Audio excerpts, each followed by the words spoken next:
up, y'all? I'm Eric, and this is Under the Arch Sports. Today we're here to talk about Mizzou's win over South Carolina. Before we begin, make sure you subscribe to our YouTube channel and find us on Facebook and on Instagram. So, you might notice that behind me looks a little bit different. We got a brand new studio. And by that I mean my wife got some new furniture for our office and told me to rearrange things to make room. So, here we are. Anyway, getting into the game. A 17-10 final score is not what a lot of people would have expected, but a win is a win. Missouri is 3-3 on the season, and let's take a look at it. So, Connor Bazelak, 21 out of 33, 203 yards, 1 touchdown, 1 interception. The interception was beautiful, both pitch and catch to Towski Dove. And the interception, Bazelak at times has looked like a freshman. I don't think the interception was a case of looking like a freshman. If you watch the play, it was a good read, a good decision to throw the ball. It wasn't a freshman mistake trying to force a ball in there into triple coverage or something. It was a good decision and just an underthrown ball. A better ball, and it might be a touchdown. So that's fine. Bazelak only had 203 yards, which you'd like to see a little bit more, but given the strategy, it might make sense, and I'll talk about that in a second. Kiki Chisholm, 6 catches, 57 yards, no drops. So that's his best game, I'd say, as a Missouri Tiger.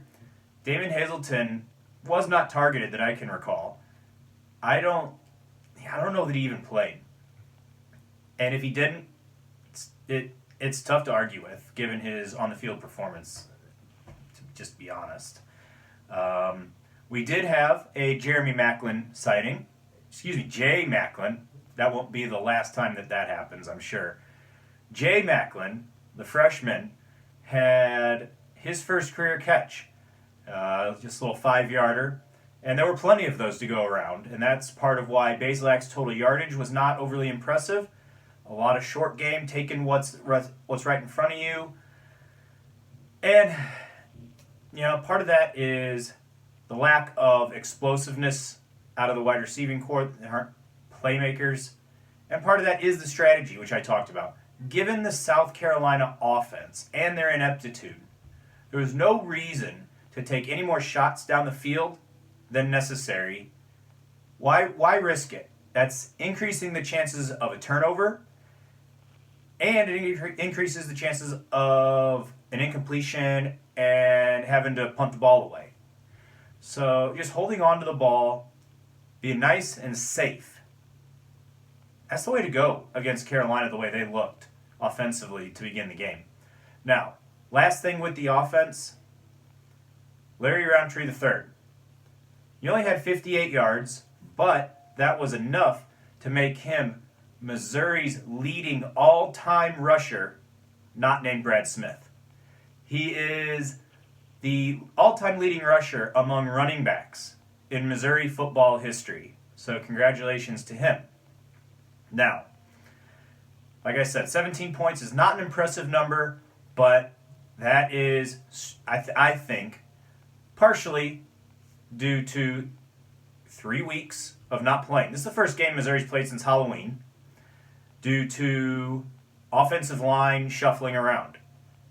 Larry Borum and Xavier Delgado traveled, but were available in emergency situations only. Dylan Spencer was not available.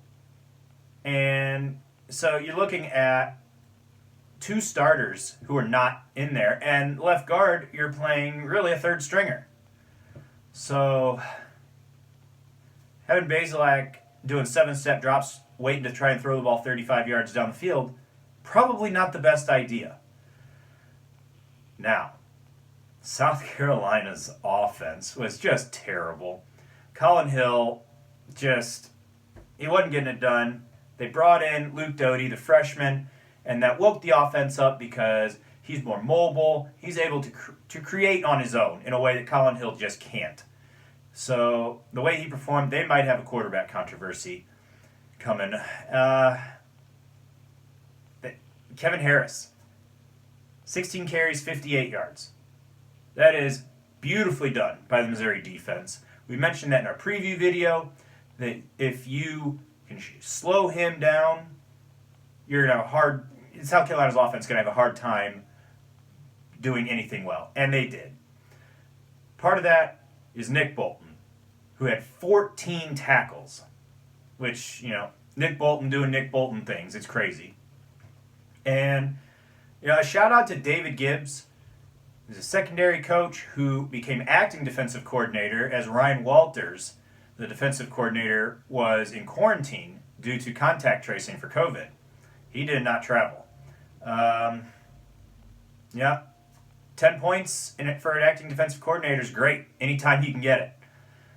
It was interesting to me to see how David Gibbs used his secondary to create pressure to help the depleted defensive line, who's already shorthanded due to COVID, contact tracing, everything else. And they needed help creating pressure. So what does Gibbs do? He uses his secondary on blitzes to create more pressure.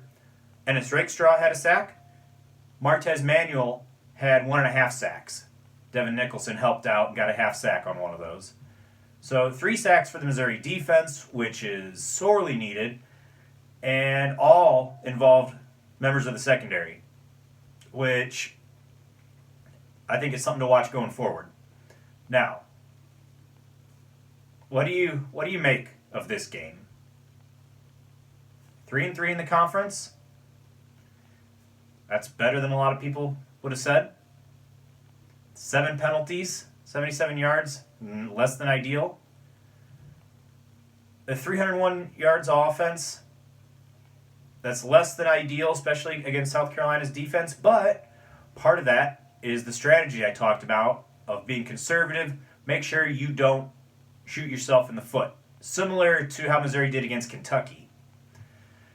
And, the last thing I want to talk about is strategy from Coach Drinkwitz.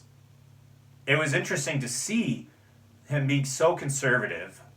And, granted, the offense is not executing at a level he'd like, but part of that is just not their fault. With all the shorthandedness, and there just aren't that many playmakers out there. So it's tough to ask them to do things they can't do.